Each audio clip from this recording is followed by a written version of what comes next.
Hello, everybody. How's it going? Everyone who's there isn't there. It's all good. It has been a while since I did one of these, a live stream of sorts. Let's get the volume up here.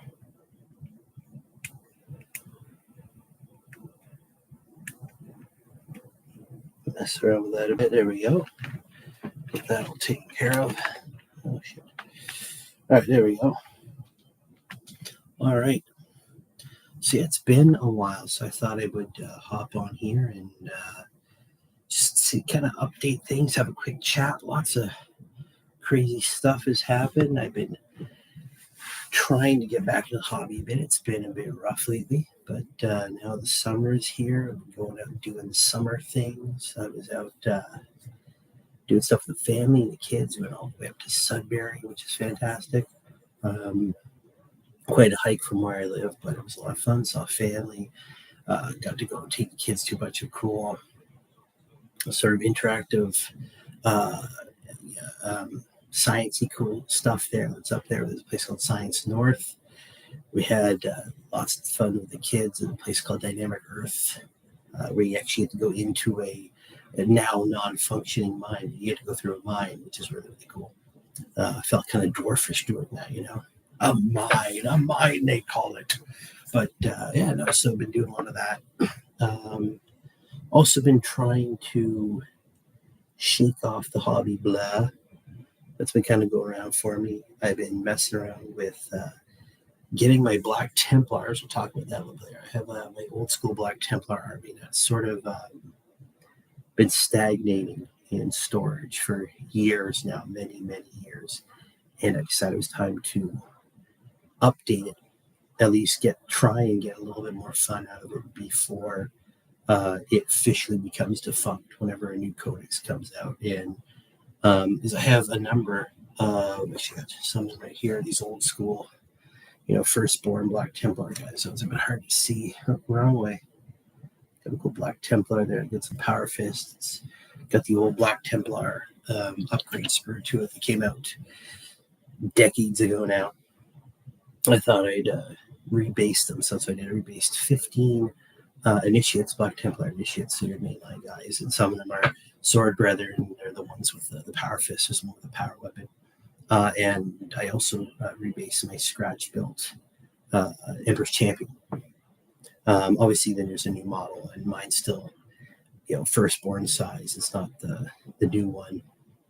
But when I made the model, it was a long time ago. It was I didn't like the model back then. It was sort of him walking forward, one arm with the sword up in the air. And it was kind of boring. There was an even older one where he had two hands in front of him and he had the sword out. I didn't like it. I wanted a more dynamic one. Obviously, things have changed since then. This is an army. I actually did a video about this army that I created for a Games Workshop staff painting challenge. So, and so it's one of those painting challenges that started out really, really nice, really fun, but quickly sort of failed off pretty fast. The idea behind it, I'll go through this here, why not? The idea behind this painting challenge was that we were supposed to go week by week, sort of get a bunch of stuff done as much as we could and do a blog about it. Blog the buildup of our army. Excuse me. All right, and so I chose the Black Templars. I already had, at this point, I had my Ultramarines going. This is back in 4th edition.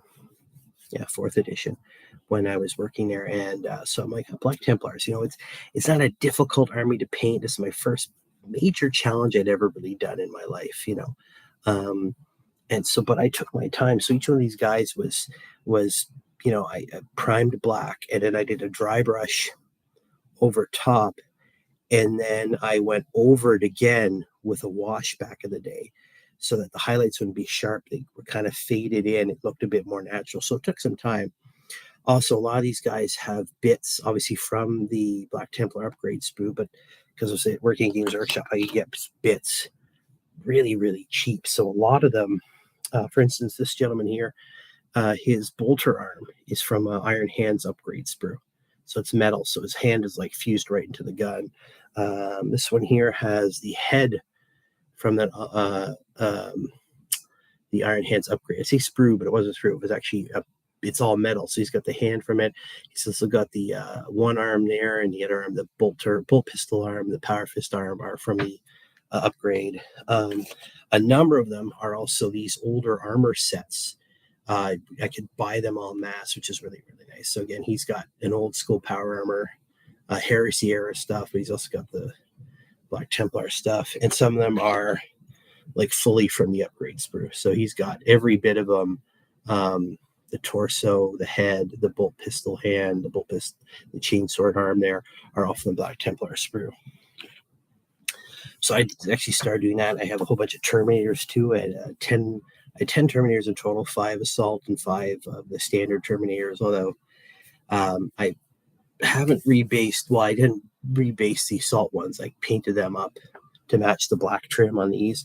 I haven't done anything with the other ones. I'm debating whether to take the new Terminators I got in the Leviathan box set and make them Black Templar, but I don't know. Again, they have a different basing system with those cool, but there's lots of Tyrans all over them. So I'm thinking maybe Ultramarines would be better. I don't know yet. But these guys are the army that has my Vindicators. Unfortunately, this one, the bolter, is broken off, so I might actually just clip that off. I've tried gluing back on; they just won't go back on, and then just repainting it. But yeah, my Vindicators.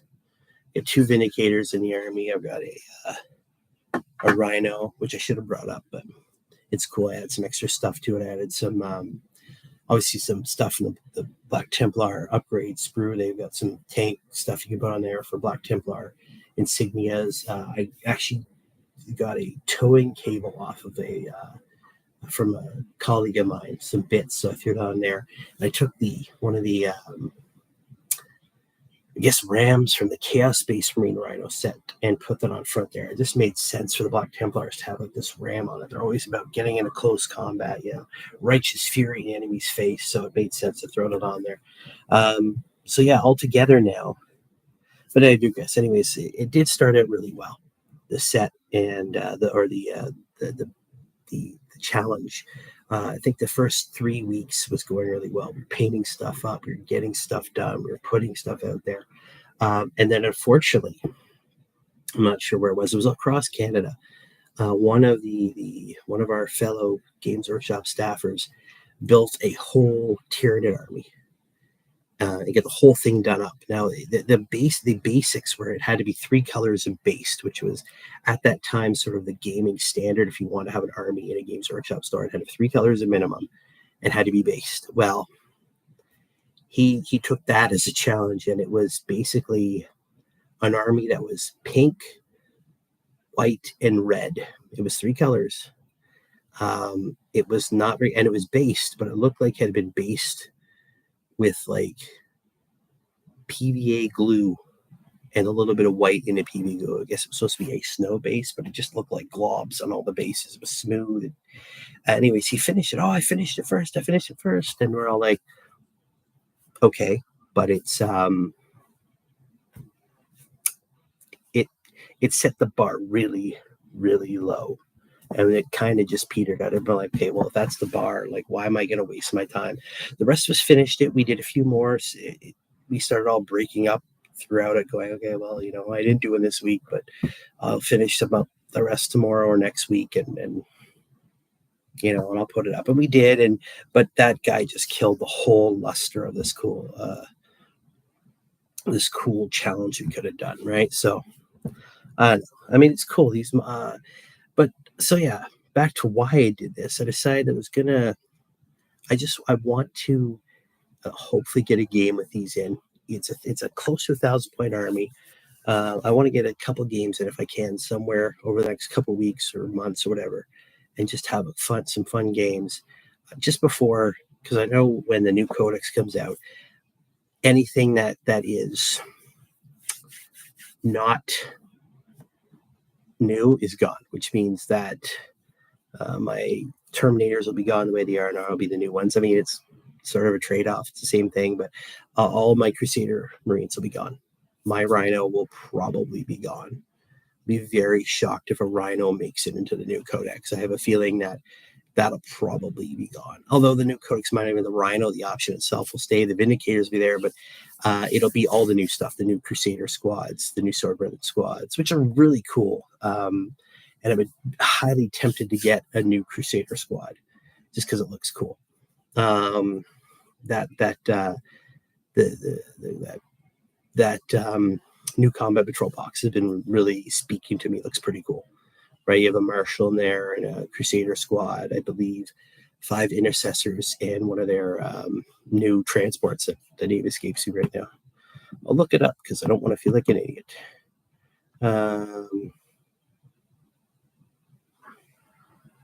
What is it? Yeah, the Impulsor. That's it. The Black Templar Impulsor. I'm just looking at my list here. So, and plus the new squads just look better. They're more up to date. These are cool. I'm glad I rebased them, but hopefully I'll get a game in. It's actually a bit easier too because one of my local stores, for the longest time had it's sort of it's hard to say what it is. It's sort of like a secondhand store, but they do sell brand new stuff. They're actually, I picked up, I want to talk about this, I picked up the White Dwarf there. So they actually sell products. I know them pretty well. I've already offered, because they're going to be apparently making tables to play Warhammer in their store. I said, hey, you need help painting up some tables? I'm there for you. I'd love to get this done. And apparently a member of Team Canada, the Team Canada's, Warhammer 40,000 team, he's local for where I am, and that hopefully I can bump into him. And I'd love to talk to some from Team Canada. Scary from Scarcast there, he's on Team Canada. So, and I think they're heading to Belgium or something soon. So good luck to them. I'd love to bump into them. But I said, hey, if you want some help, I've done that before. That was my entire job for like 3 years. So I'm in for that. But yeah, they carry it, so that might be able to get stuff through them now, which would be nice. They seem to have the same pricing scheme as from Games Workshop, so it'll save me some time traveling, and it'll be nice to have it here, right? I've already picked up some stuff. Like I said, I got the White Dwarf I want to talk about because this one's really cool. Of course, you got Abaddon on the front. Got to have the big bad himself. But yeah, so that's sort of what I've been doing hobby-wise lately. What I want to do in the future, if I can. Other than that, I've sort of been dealing with several different sicknesses. I had a horrible head and chest cold for a while, and then I had some sort of weird, like, stomach bug over the last week and a bit. So I've just been going from one disease to another. I think Grandpa Nurgle's trying to take me out, but I shall not fail. But yeah, like, I'm really excited to get these guys out. I really do want to give them a try. Again, before the end, before it's too late. Although I'm just gonna see if I can find it here. It's not what I want. I'm just gonna look this up. I do want to get. I am heavily thinking about getting. Come on, I don't want to see dwarves. No one likes dwarves. I'm gonna get someone to come after me. There's out of my doors. I am looking at that Black Templar combat patrol is pretty cool.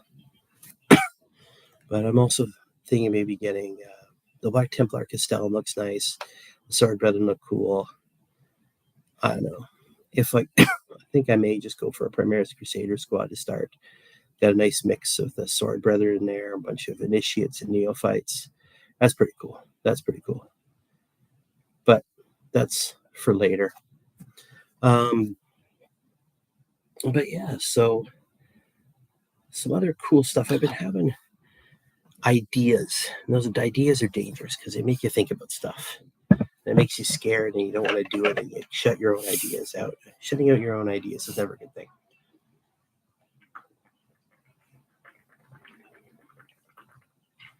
Before that, I also do want to thank everybody for the interest in my last video. I did one talking about my Black Templars and going through the army.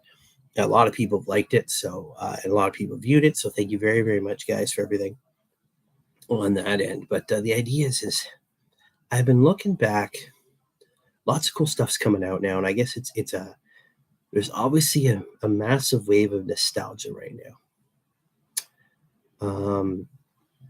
I think I look at things, just the amount of people who are putting up or playing old games, whether it's in the video game community. Lots of people playing old games now, going through that. Obviously, it's people my age. We're in our 40s now, and we're reminiscing about all these old games that came out way back in the day. Um, because I think a lot of people just don't like the commercialization that's gone on. I mean, it's always been there, but it's never been this bad, in my opinion. You hear all the time about how video game companies and how any company right now is trying to monetize everything, and so you're getting less and less ownership. Soon enough, we're going to be playing games without a console. I mean, if you look at Xbox or Microsoft, just said they want to be able to sell you. I'm not sure if this is 100% true, but I saw a bunch of stuff about them selling you an Xbox controller and basically a key, like a USB key that you put in your computer, I guess, and or what have you, or your TV or smart TV, and you basically sign in and you play your games off a server. No console required, no disc required. Um, I mean, people have been talking about how they dislike DLCs for God knows how long now, and basically losing games, losing stuff because systems and servers just shut down, right? And so I've seen a lot of people going back playing old games. I mean, I've played old games. I still do. I love throwing in. My wife has been awesome. She got me an N64, so I'm playing on that. She got me a PlayStation One Slim, like the old school ones. Been playing all my old Final Fantasy games on that. And that's just an example. Lots of people also going back. I look at people going back and watching old episodes of Star Trek and commenting on it now. And there's the Electric Playground Network, which is the YouTube version of the old Electric Playground show that was on that talked about back in the 90s and 2000s, that talked about video games. But and it's great. Again, it's pure nostalgia, lots of fun, and it brings back lots of great memories, which is the whole point. And so I've been thinking about maybe trying to do that with old books, go through the old codexes and stuff like that. Again, lots of people doing it, but to me, it just seems like the right time to do it as well. So that's an idea I'm floating around. We'll see. I don't know. Because I mean, I've got all the old codexes, I've got all the old rule books. It'd be cool to go through them. I know there's a lot of people who've hopped into the hobby over the last, God, what, 10 years now. That's almost been since, yeah, it's been 8th edition came out in 20, I want to say 2017, 2018, something like that. So it's been almost, it's been a while since, we kind of switched over, and all of a sudden this Primaris stuff came out, and all the old stuff's kind of slowly been disappearing. But there's a lot more has happened in the time before that than since that changeover. So I don't know. I think it might be a cool idea. But yeah, that's sort of where my head's been at. That's where I've been going to. Like I said, I picked up the White Dwarf here, which is really cool. Again, I'm really liking the Battle Bunker stuff they've done. I haven't really partaken in it, but it's cool to see what other people are doing. I do like these missions. They're fantastic because they do feel a bit more nostalgic in ways than cool stuff like Desert Warfare, all these tactical stuff. Of course, there's lots of fluff. This one's pretty cool, heavily featuring obviously stuff of the Vermin Doom, right? The Vermintide stuff that just came out. That's pretty cool. Obviously, the Skaven are back. In which is really nice to see them back. They were always pretty cool, sort of villainous army in the days of Warhammer Fantasy, which is nice. Lots of cool armies, and of course, but obviously we're looking at you get Abaddon on the front here. I'm just trying to get to it. Lots of fluff, lots of cool stuff. If I can find it here. Come on, Steve. I do like this though. This is really cool. A cool little battle between the Ultramarines and the Darkari, which is always fun. Cool how they built a table. It's cool to see how they go through that and all the different color schemes. This is always helpful, right? Getting a battlefield together to fight over. Of course, this awesome like remains of a ship. I haven't seen anything like this in a while. That looks really, really cool. I remember some old tables that were featured in the White Dwarf a long time ago that featured these big, these cool battlefields. It's also like cool to see something different. But this is it, the Nephilim anomaly. Like it's chaos, the forces of chaos in the Pariah Nexus, which is fun. I like the common theme that they're having a lot of difficulty because the anomaly, the Nephilim anomaly, that this sort of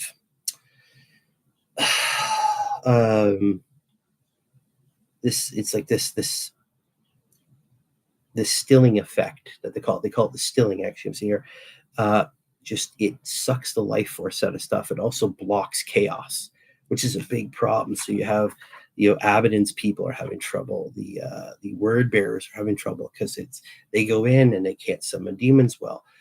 Magnus the Red is going with 1,000 Suns to this because he's like, oh, this is not good. The Vashtor is trying to become a god, and the Skeens of Fate saying it could happen, and Tzeentch is like, it better not happen. Even they have stuff about Fabius Biles there. Obviously, there's these effects and what it's doing to his warriors. He's raiding Space Marine chapters in the area. It's really cool to see what's going on with them. And obviously the Archiphane's there himself. He's jumped into it, and there's it's this big battle. You got the Adeptus Mechanicus. This is really cool because it's showing us some cool sides to these fights and just how twisted and very similar they all are, right? The Adeptus Mechanicus wants to go in there for the Blackstone, all this other cool stuff, right? There's an arms race. The Adeptus Mechanicus is unleashing stuff that the rest of the Imperium, whether it's Space Marines, Guard, Inquisition, are like, whoa, this stuff was never supposed to, like, where are you getting this from, right? And of course, the Necrons are having their own little mini civil war. Well, they're unleashing hell. The Archiphane's there unleashing all his demons and destructive forces. So it's really cool. It's a three-way fight, and it's all these really, I'll say, advanced technologies. All right, not the Inquisition, the tech priests and the Adeptus Mechanicus are unleashing horrible weapons that haven't been seen since the time of the heresy. And obviously the Archiphane he's trying to become the next, like, the chaos god of tech, so he's doing his thing. It's pretty cool to see, and it's pretty it's pretty nasty, right? There's a cool story in here about the Tempus Purgatus, all about the tech magoses and all that. So it was a cool read. I liked it. Go pick it up if you want. I love the fluff stuff. The fluff is what gets me. But yeah, that's what I've been thinking about. Whatever you guys been thinking about, let me know. Still waiting for someone to pop up here, so I'm going to blab to myself. But yeah.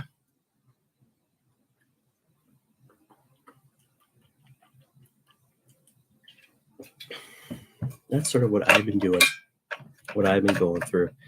I've definitely been also playing around with things like the back to my Black Templars there. Where did it go? Just sort of playing around with the rules, like my Emperor's Champion there. I'm actually looking at some of the cool abilities, right?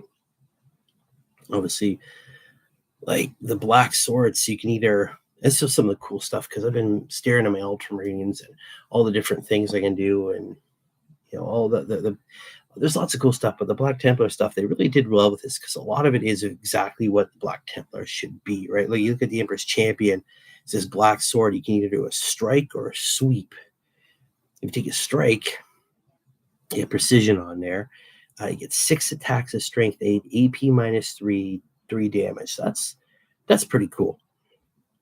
And you have precision, so great. And that's really cool, because the Emperor's Champion is someone who should be going after the toughest guy on the table. There's a Chaos Lord. This is where he should be. There's there's some Tyranid, hive mind beast That's where he's going, right? An Orc War Boss. That's where this guy is going, right? He's got the sweep, which gives him a 10 attacks, strength 6, AP -2, 1 damage. Again, 10 attacks is great for wiping a squad. Someone gets in his way and he just slice it down. Easy peasy, right? You have to choose one, which is not so bad. You know what you're going to fight. So he's got skillful parry, which is great. Once per phase, when the melee attack is allocated to this model and a saving throw is failed, you can change the damage characteristic of that attack to 0, which is great. So especially if he's already taken a number of wounds, and this could be the one that kills him. Nope, I'm good. Hey, Hellchild, what's up? I'm good, man. How you doing? Thanks for dropping by. And you've got Sigismund's Air ability. Each time this model makes a melee attack that targets a character unit, add 1 to the rune roll. So that's great, especially with the Black Sword Strike. So you're already strength 8. You're adding 1 to that wound roll, so it's going to make you hurt and your ability to hurt that much better. And he can even impress them out. He's Assault Intercessors, Primaris Crusader, Primaris Sword Brother, and Stern Guard veterans. So it's not so bad. Crusader squads are cool. Now, again, these are the old school guys. They're not like the new ones. The benefit of these guys, they have a whole slew of sort of heavy weapon and special weapon things that they could take. But the abilities are cool. Very basic. They have both of them moment like everybody else, but they have Righteous Zeal. So you can reroll advance and charge rolls made with this unit, which is really cool. So you can get them across the table quickly. It helps a chance of making that crucial charge at the right time. I'm not really sure what the difference is. Give me a second here. References. If I go to see what a Crusader, Primaris Crusader squad ability is. They have Scout 6, which is nice. And they have the same thing, Righteous Zeal, which is nice. So yeah, basically the same thing, which is good. And again, they do have a nice, if I can get back to my army list here, thank you. I mean, I have mine geared out. So I have one that's all close combat. So it's, and again, I can run 3 squads of 5, or I can run a squad of 5 and a squad of 10, put either 2 squads or 1 big squad inside the Rhino, get them ready to go.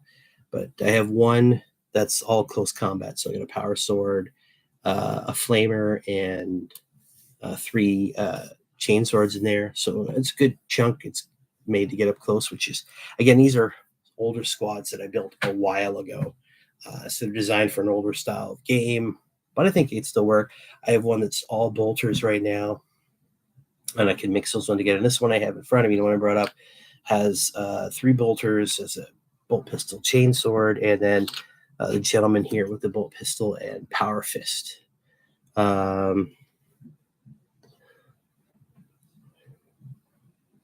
Gooby fears destructor. I guess so. I'm not sure what you mean by that, but welcome to the show, my friend. But yeah, so of course a couple of Vindicators, which are nice. They have their the Vindicators are cool because they have blast weapons, but which normally if something's within let's see here, ranged weapons, blast, if something's within engagement range, they can't fire. However, because of their siege shield, they can target within engagement range because they have this big shield. So boom. Well, thank you very much, man. I support your channel. Keep it. Thank you. Like the stream. Thank you very much. I appreciate that. I really do. Just talking about my Black Templars, I've sort of take them out of the dusty storage boxes they were in, and trying to give them new life before the next codex, whenever that comes out. It's probably not going to be till next year, but who knows? I'm going to try and get some games and just have some fun with them. But yeah, so the Vindicators here have the siege shield, so they actually get to sort of avoid that, which is nice. Again, Black Templars like to be up close. They're a melee army, right? That's sort of how they were. They're all their abilities point towards being able to fight really well in close combat. You look at I'm just going to look here at things like the Primaris Sword Brethren, again, lots of close combat weapons. Their let's see, war gear options, abilities. They have Valsworn Bladesman. At the start of fight phase, one of the following effects apply to melee weapons equipped by models and units. So you can either add one to the attack characteristic or add one to the damage characteristic. So yeah, I think again, it's very much a close combat army. They like to be up close. That's why you don't see a lot of, anyways, infantry heavy weapons. You can now. Again, this army was built back in 4th edition when they actually, I think this may have been a 5th edition when I built them. But again, the 4th edition book carried over, right? But they had no librarians. They still can't do that. You could have heavy weapons in your Primaris in your Crusader squads, but there's no heavy weapon squads. You didn't have scout squads back in the day. You can now, obviously. We didn't have scout squads back then because your neophytes, your scouts were sort of they were like squires. They made the army felt like obviously an ancient crusading army. So each initiate, each mainline space marine would have a neophyte with him. So you could have up to 10 initiates in your squad, including a sword brother, and then you could have up to 10 neophytes in your squad. To each one acting as sort of like a squire, attending to the needs of the initiate, but also learning the rights of battle, right? So it's a bit different army. Obviously, that's changed now. You can have scout squads, you can have assault interceptor squads, right? They didn't have tactical squads back in the day. They had, right? I don't know. I'm just going to look at the rules here.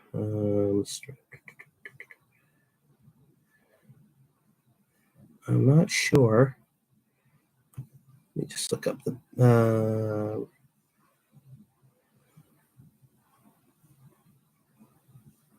Yeah, so it says your army cannot include any Adeptus Astartes Psyker models.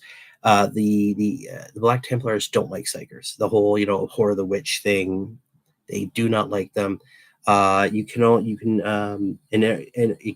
any of the following models and not have the Black Templars keyword: Gladiator Lancer, Gladiator Reaper, Gladiator Valiant, Impulsor, Repulsor Executioner. You can include any Black Templar unit, but you cannot include any Adeptus Astartes unit drawn from another chapter. Obviously, now the reason they say they can't have all those special those gladiators, because they have within their own data sheets they have their own Black Templar, Lancer, Reaper, Valiant, Impulsor, Repulsor Executioner, right? So they have their own versions, I guess. So I haven't really looked at those, but abilities, yeah, it's pretty much a lot of the same stuff that the other ones have, but I guess they want to make sure that they had their own. So they, plus you have your vows, which have always been pretty cool. Now, back in the day, they had special abilities. You take one at the beginning, right? And these are pretty much the same. Obviously, they're built for the new edition, but you have Suffer Not the Unclean, To Live, melee weapons equipped with the models of the unit have lethal hits.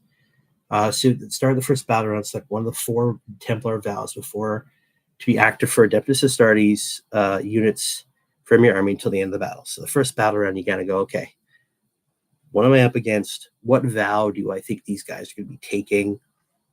Right? So that's, the Suffer Not the Unclean Live. You have Uphold the Honor of the Emperor. Models in this army have Feel No Pain, 6+ ability, and leadership characteristic of 5+. So that's going to be very hard for them to fail some leadership tests. The Feel No Pain is going to hopefully save you the crucial time. Abhor the Witch, Destroy the Witch. Models in the army have a 4+ vulnerable saving its psychic attacks, and melee weapons equipped by models have anti-psyker 4+. That's really cool. Beforehand, it was just Abhor the Witch, and you basically had like I remember it was like a 5+ invulnerable power. Or it was every unit in the army could do like an anti-psyker check, right? That's the thing they had back in the day. And you accept the challenge from the odds. Melee weapons sustain equipped by this model in this unit have the sustained hits ability, which is really nice.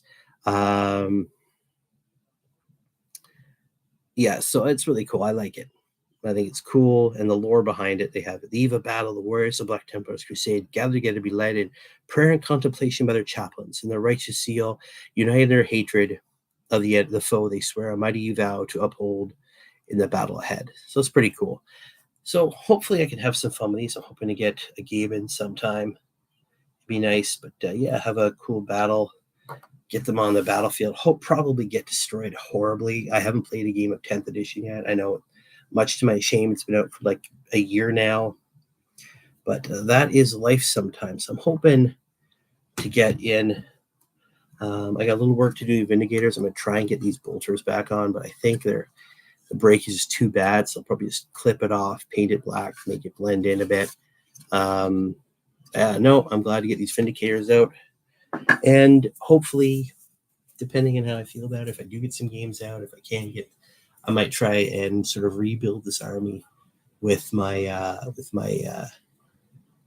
new Black Primaris Black Templar squad, maybe pick up a Marshal or something. Like I said, that combat patrol would probably be a really good way to go.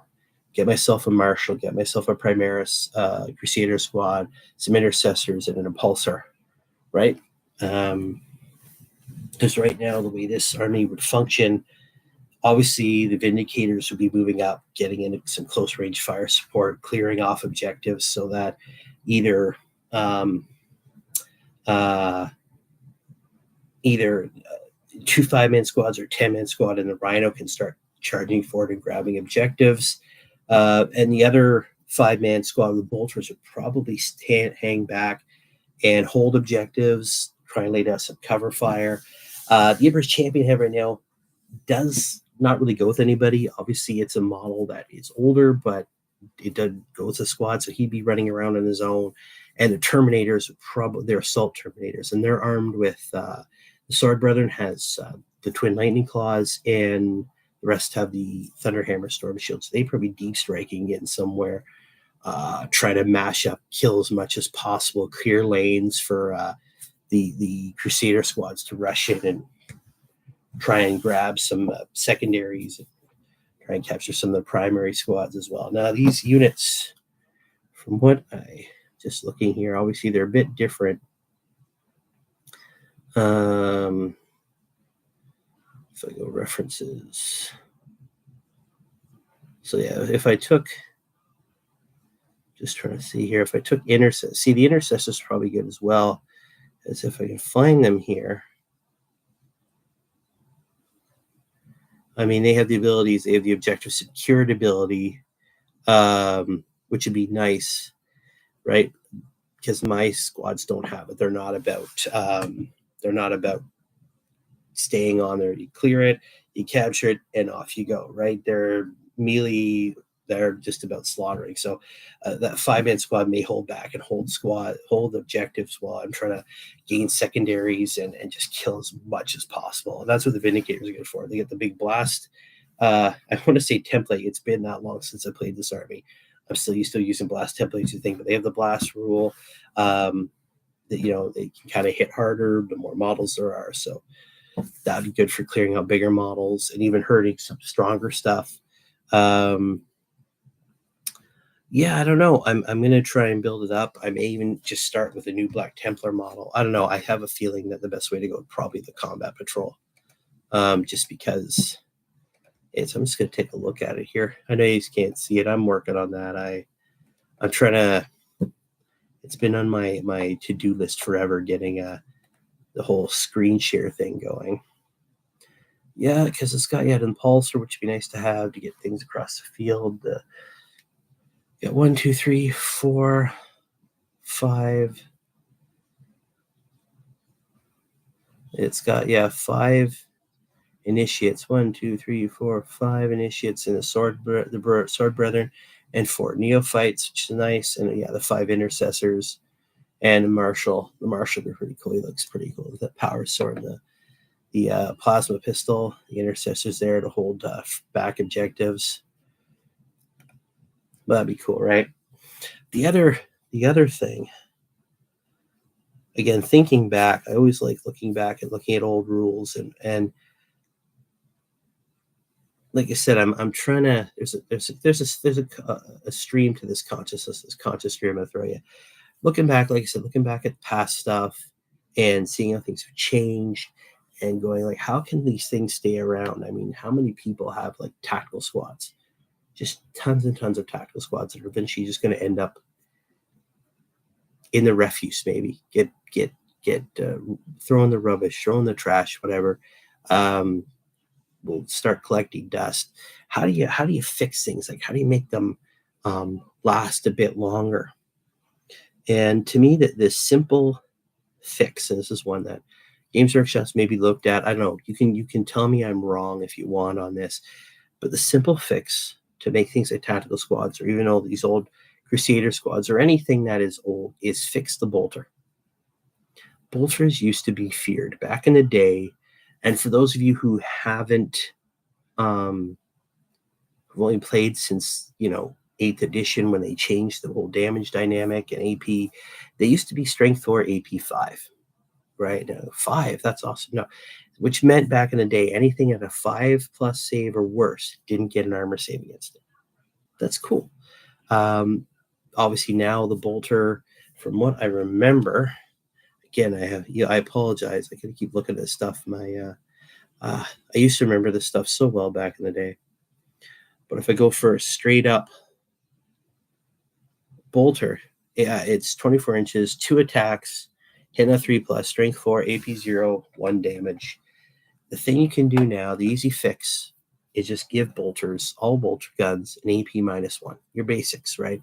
Your bolter rifles, sorry, barbecue in here. Hey, no problem, man. Yeah, it's not so good, man. I hope you're enjoying the barbecue. We've had a weird summer. We've had lots of rain, so it's barbecues have been here and there. As I say, I digress. The simple thing is give all bolt guns, AP -1, right?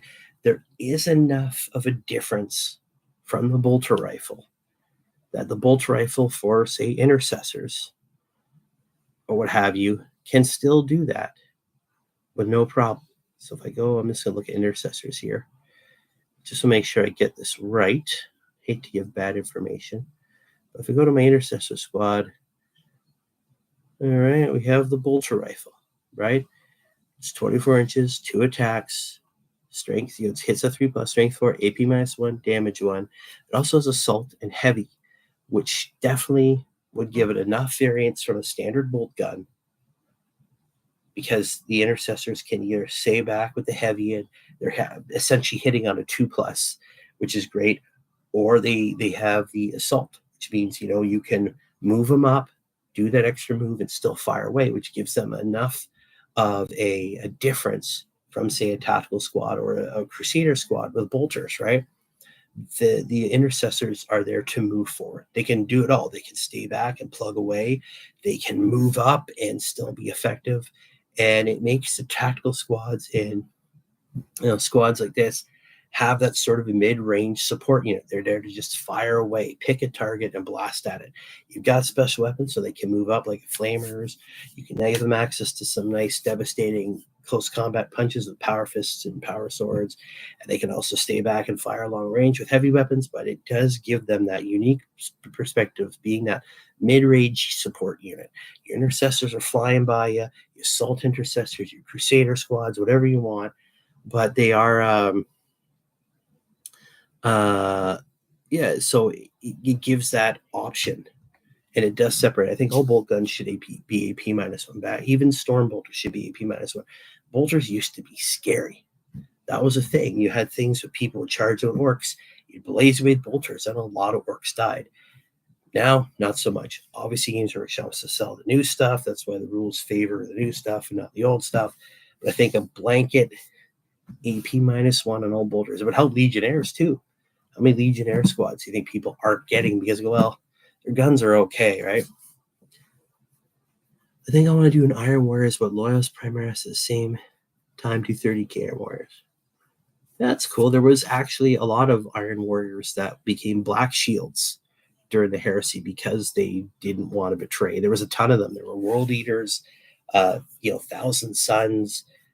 lots of them. That's why they had the whole thing at Istvan, where they basically got rid of as many of their people they knew wouldn't betray the emperor and try to kill him in one go. Obviously, they didn't kill everybody. Lots fade away. They became Black Shields. To this day, who knows? There may be, and I know there's been fluff out there that talks about how there are members hiding out there still, or people who, or even new chapters that have heresy gene seed, will have gene seed of these heretic armies, because members came back and said, hey, I'm not bad, I didn't betray, and they would forge new armies from these guys.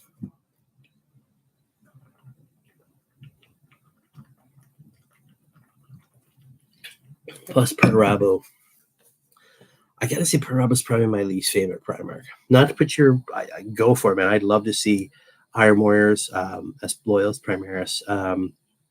But Perturabo was never my favorite Primarch. I always found him a bit weird, which is, I guess as he's supposed to be the character, he's just supposed to be off. I could do a Black Shield Primaris chapter, Guilliman would know all of them. Well, that's the funny thing. You have the way that it's been retconned over the last little while is that after the heresy happened, Guilliman was already starting on Primaris Marines. So if his plans had come to fruition, if he hadn't been slashed across the throat with the Amathane and been sealed away for 10,000 years, the Primaris Marines would have already been out. We would have seen 10,000 years of Primaris Marines and all this new stuff. Obviously, the plans didn't work out. Cull did what he does, and he hid parts of his brain and his memory all over the place because he just had so much information. But he was always slowly working on it. He was waking some up, testing, rebuilding, doing this in that 10,000 year period. Obviously, in the realm of Warhammer 40,000, everything moves at a snail's pace, right? But so you don't really know exactly what these Primaris Marines were built with, right? You can see, again, it was a heresy. Yes, he sent out his mystery ships, a whole bunch of stuff. And so a lot of these Primaris Marines, the Unnumbered Sons, as they were called, when he went on his first big crusade out and started hitting planets, going, hey, Blood Angels, these guys are yours. Space Wolf, these guys are yours. Black Templars, Dark Angels, hey, my Ultramarine sons, here's a whole bunch of new Primaris Marines, right? Obviously, some of them would have been made with the gene seed and all that stuff, but you never know. Obviously, you look at some of the other armies, like the Blood Ravens, have an unknown host for their their original, where they came from. Who did they come from? Who was their primogenitor? It's always been very strongly hinted that it was 1,000 Sons. That's why there's so many Psykers. That's why they're so bent on getting knowledge. They've inherited that from the 1,000 Sons. And there's more out there. That there's some there. I can't remember all the names of chapters, but there's some that are definitely leading very close to being World Eaters Gene Seed or Death Guard Gene Seed. So all the weird stuff has happened over the 10,000 years. So yeah, if you wanted to come up with an Iron Warriors, they probably wouldn't be called Iron Warriors, but something, they would definitely have a very strong leaning towards that, being Siege Masters. You definitely want them to be Siege Masters. Lots of heavy weaponry, lots of Vindicators or whatever, Land Raiders, lots of units built towards just blowing the heck out of stuff, right? That'd be totally cool. I'd love to see that.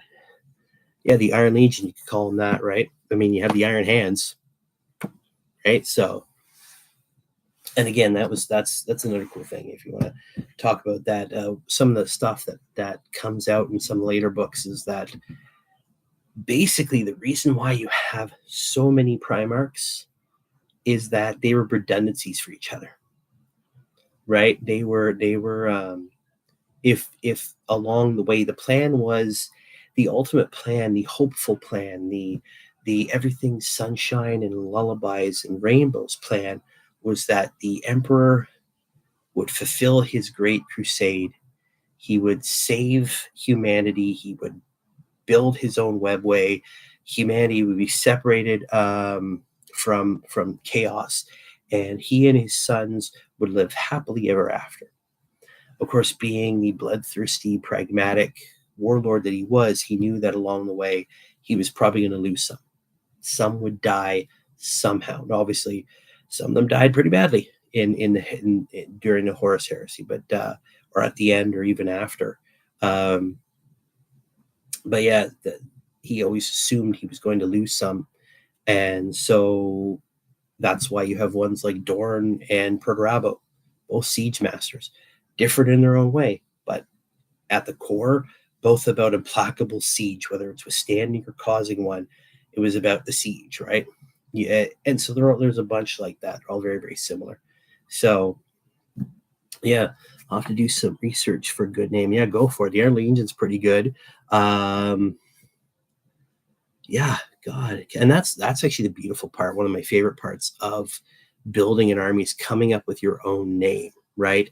I mean, Games Workshop's done a pretty good job with it. I was looking at, again, going back to the app here. If I go to Black Templars, what do they call it? Yes, Sigurd's Crusaders. That's a pretty cool name for the little combat troll. But if you're looking for a chapter name, do whatever you want, man. There's so many of them, right? And just go for it. May hit you up. Hey, absolutely, man. If you need any help, I'm always here. That's what I love. I love helping people in this hobby, man. But yeah, so that's kind of what I've been doing. I love to see that. I mean, I got so much stuff to paint, though. I thought, and that's one of the things I've been having trouble with. I got so much to paint. I don't have the time I used to. So I get kind of stuck in this cycle of going, what should I do?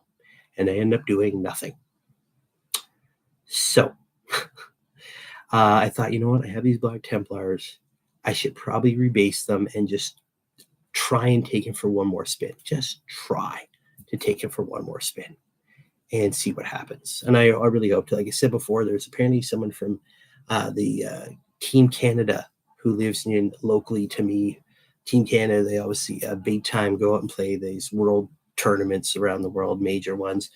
I'm kind of hoping I can meet him and maybe hopefully get a game in with him or someone else. Like I was saying, I picked up this White Dwarf at one of my local shops that is getting into the Games Workshop stuff. They do all sorts of other stuff, card games and Magic the Gathering, but they are apparently setting up a gaming area. And I have definitely already offered my services in painting up some terrain for them. But it'll be cool to have a gaming place. You're my fact checker. Oh, thank you very much. I'm glad. I know lots of stuff. It hurts my brains.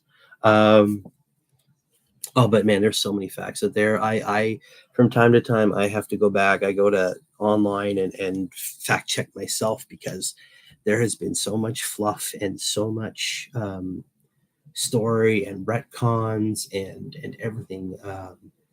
It's hard to keep all that knowledge going on the same direction without confusing yourself, right? There's so much stuff. But yeah, no, it's a lot of fun.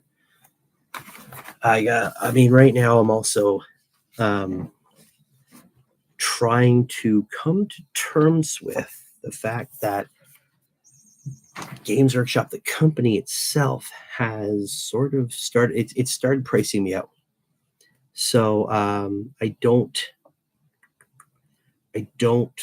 think I will be making any massive purchases from now on. I mean, I'm definitely want to pick up, like, when the new Space Marine Codex comes out in 3, 4, 5 years, whatever that happens. I'll definitely pick that up. I want to pick up the Pry Nexus cards because that looks like it's really cool. Like I said, I might pick up some stuff for my Black Templars, or maybe try and keep the army around 1,000 points and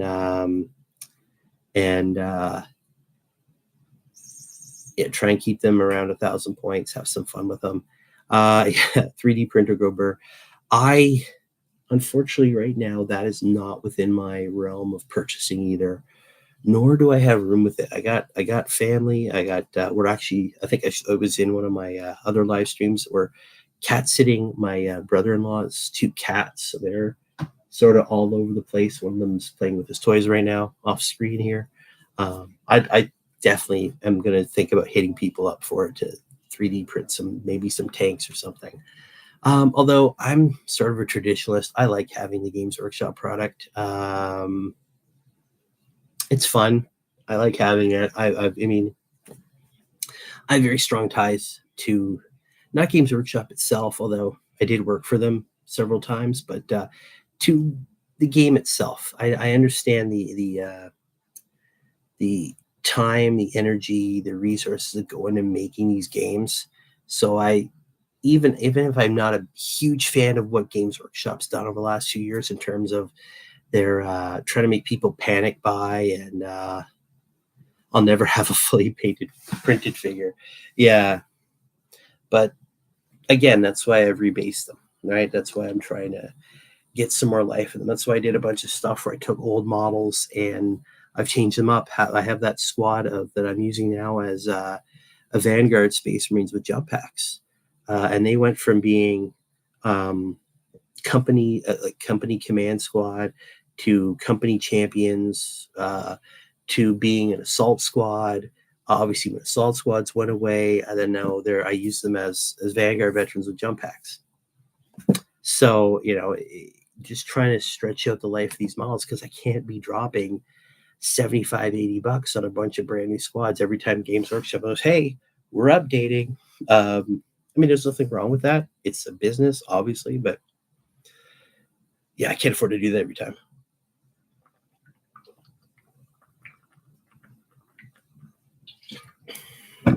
Now, at the same time, my wife did get me the Leviathan box set. So who knows? Maybe I'll take the Vanguard or the Sternguard veterans from that and make them into Black Templar Sternguard veterans. Why not? Or maybe take the Terminators. I don't know. Right? It's a cool part of having two armies. Maybe I can split what's left, and split it up and turn it into bonuses for both my armies. Some go to my Ultramarines, some go to my Black Templars. I don't know. But again, we'll figure that out in the fullness of time. But right now, I'm just messing around, like I said, with my lists. Right? And I've been going over stratagems because they have some of the same ones that a lot of their ones have, but they do have some pretty cool ones here.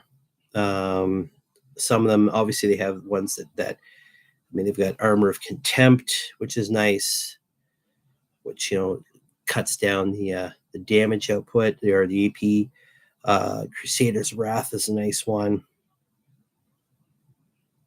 So, and again, some of these are tied into whatever vow you've taken, right? So they have Crusader's Wrath, which is nice.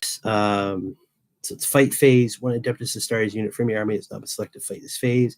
Until the end of the phase, each time a Mali army makes a melee attack, improve the armor penetration characteristic of that attack by 1. Which is especially good if you've got like chain swords. So it's great for units that don't have any sort of weapon with AP. If suffer not the inclined to live, his vow is active for your army. Add 1 to strength characters. Well, that's great. You have Vicious Riposte. Fight phase just after enemy has selected its targets. 1 Adeptus Astartes unit from your army that was selected as a target of 1 or more attacks of the attacking unit's attacks. Man, they really lawyered up this thing. To the phase, each time a Mali army is destroyed, if that model has not fought this phase, roll a d6, adding 1 to the result. If uphold the honor of the Emperor, that was active for your army. On a 4+, do not move the destroyed model from play. It can fight after attacking models units finished, making its attacks, and then remove from play. That's pretty good. What I got? Fervent Acclamation. Oh, that's pretty cool. So it's your command phase, 1 Adeptus Astartes. 1 Adeptus Astartes character from your army. Select 1 Templar vow is not active for your army until start your next command phase. While the character is leading a unit, models in that unit gain a benefit of that vow. In addition, the vow is selected to be active. Oh, that's nice. I like that one. That's cool. So if you're going up against something extra hard, you need to put some punch in. That's great. No escape, which is nice.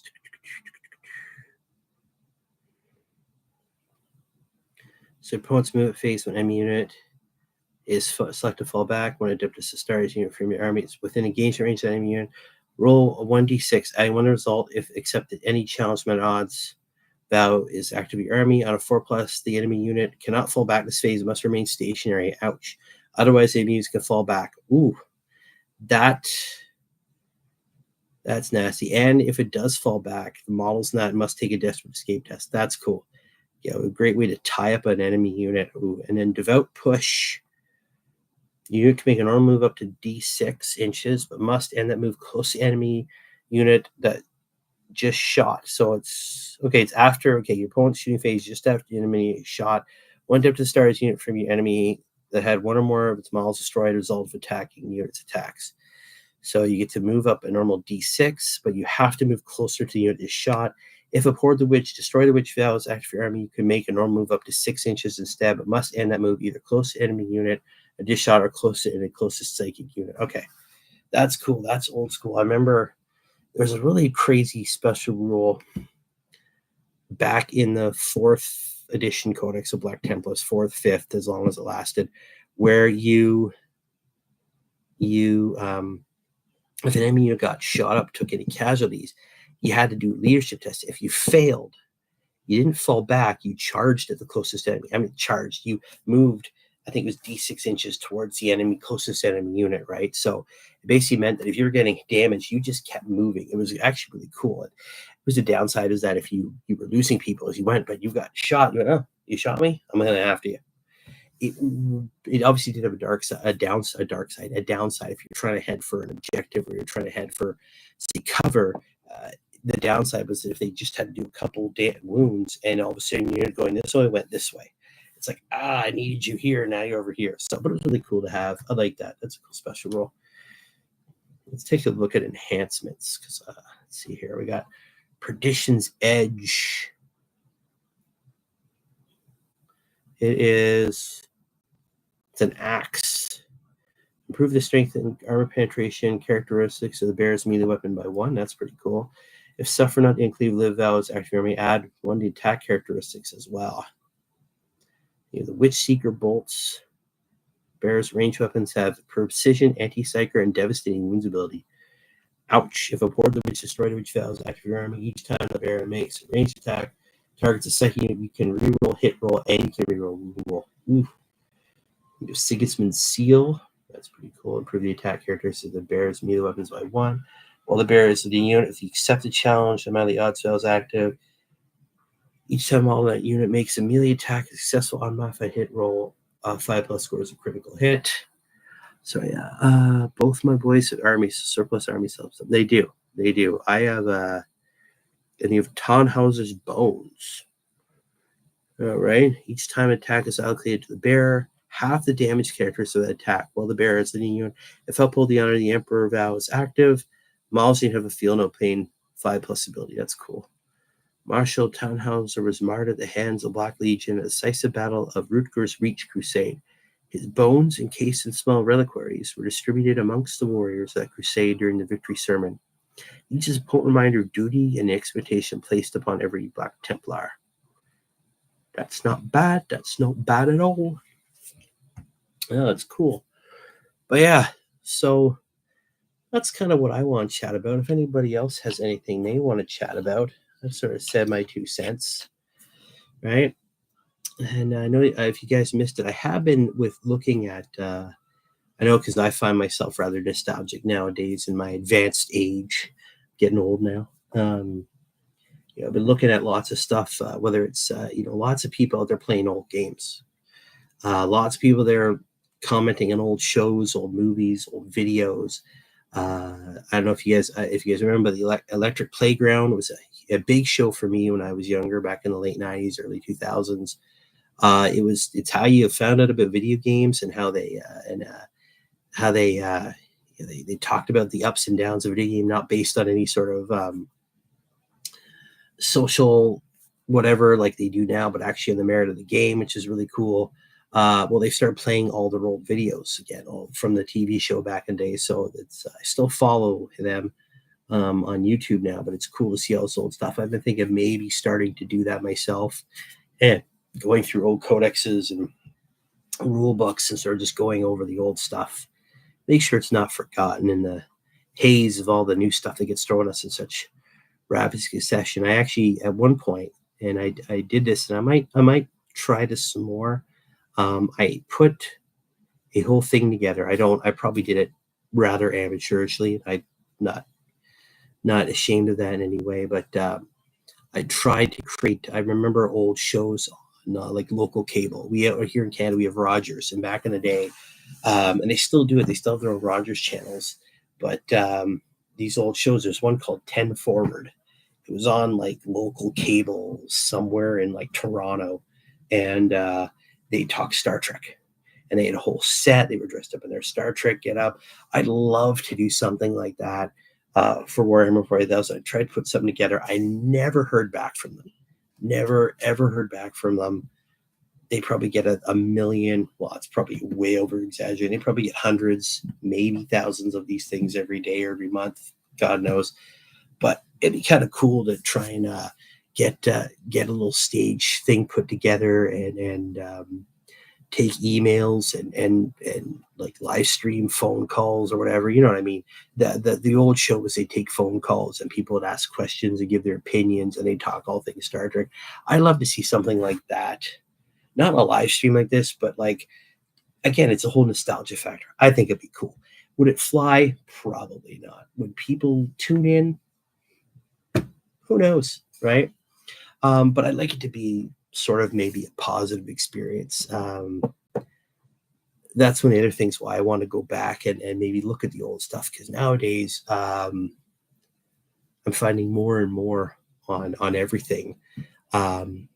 Trying to be positive seems to be a massive negative now. What sells, and I know I've said this before, but I'm going to say it till maybe something changes, hopefully.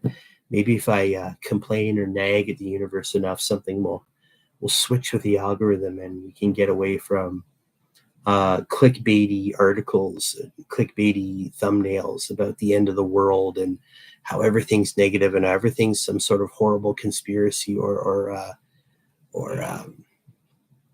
horrible end of this is going to end Games Workshop. This is going to end this. This is the end. This is another. It's always all this bad stuff because it sells, right? The negative news has always outsold positive news, as long as I can remember. But I wouldn't mind. I don't know. I hope I've been a positive influence. I try. I hope so. I don't know.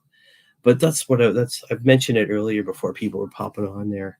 That I don't know. It's something I'm toying with. It'd be really cool to do something where I could showcase People's Army, showcase this and that. That's what Games Workshop does in their own way on YouTube. But I'd like to go back to throw some nostalgia in there too, right? Because nostalgia is cool too. I mean, that's why I have tried to rebase these armies. There's a nostalgia factor. Like I mentioned, army was built for a Games Workshop staff paint challenge. I played many games with back in the day. It was always a really fun army to play. And it was a different play style from what I did with my Ultramarines. Lots of tactical squads, lots of moving and shooting at the right time. And this was just like, let's just charge in, smash stuff up, just get into close combat, chew through stuff as best you could. It was a lot of fun.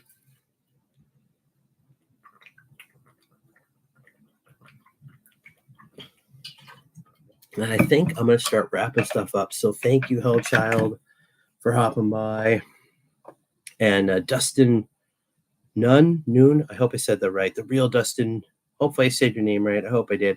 Thanks for popping by, guys. You know what? I'm going to end it there for now. Thanks for everybody who tuned in, and thanks for everybody who's going to watch at some point, hopefully. And like you said, if I'm here to help too, right? So I'll keep rolling those dice, guys, and I will see you later. Bye.